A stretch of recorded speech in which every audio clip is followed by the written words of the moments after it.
Hi guys, and welcome back to another Let's Build episode. So last time we were actually planning the keep, the castle, which is on one side of the entrance onto the bay into the city of Lordsport. Now if you guys are new to the channel at all, we do a lot of tutorials and time lapses just like this one, so make sure to hit that subscribe button. Also guys, if you're new to the series at all, I will leave a link in the card above, as well as in the description, to both the full Let's Build Lordsport series and Let's Build Pataria series, which is my whole Let's Build series on this world. So yeah guys, last time we were doing the planning of the castle. We spent a lot of time kind of planning out. It actually took ages to get through it.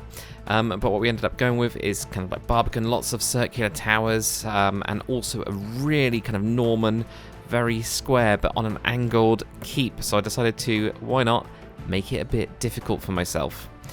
So on this one we are actually going to be starting on a lot of the details actually. The plan for this episode is to get the kind of outer details, the outer towers done, get the Barbican done, get things like the hall done, and we're then on the next episode going to go into the keep and into the inner bailey. So do those like final bits of details, stables, blacksmith, whatever we want to put inside the actual castle grounds. So with this, I wanted to kind of, with the Barbican, push it out a bit.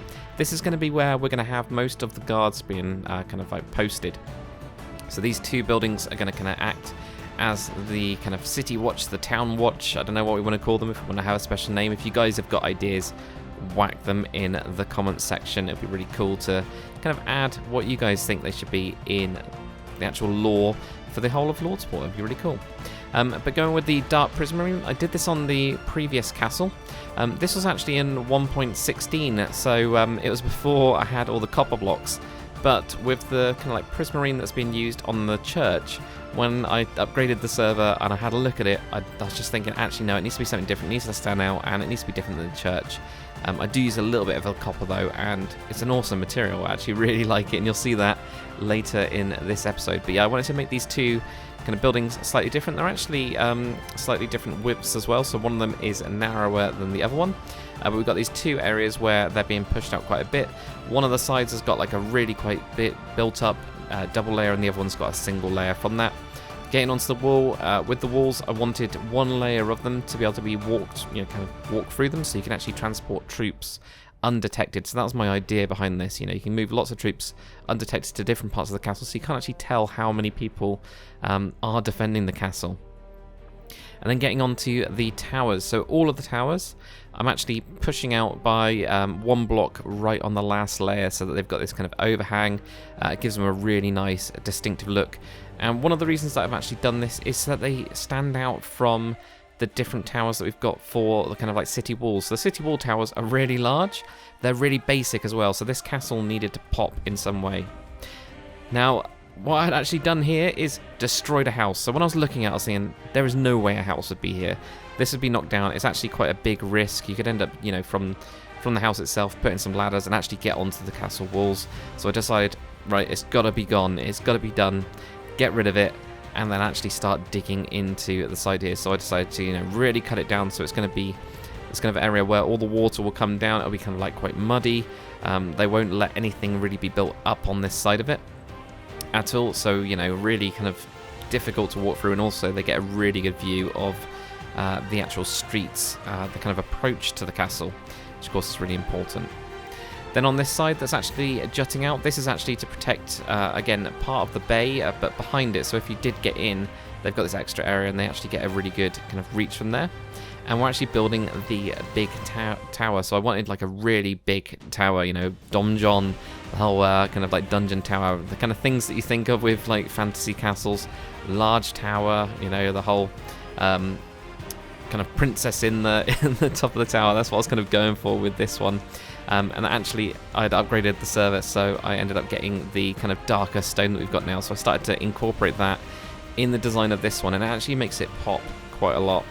So as you can see, it is huge. It's an absolute monster of a tower with a monster of a peak. So coming up with the kind of design and making it all flow. So I wanted this with these towers to actually flow with the city towers as well. So these, I want them to all have the same design as if they're made by the same people. That's the kind of design of the entire city for these towers, and that's what I want to go with. So it has got a balcony on this, so there's actually, it pushes it back on some of the sides, but not all of them. And we've also got these nice windows on the diagonals there with those peaks, and I'm quite happy with that.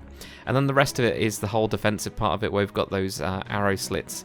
So I wanted, you know, it has been kind of converted. Those top upper ones won't be as useful, but you know, do look really cool, and you can see me just putting in those bits of details.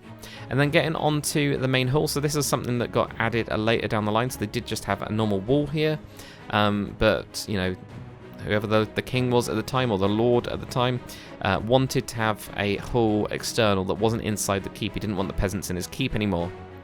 So putting that in and actually building that in, I'm quite happy with how that turned out.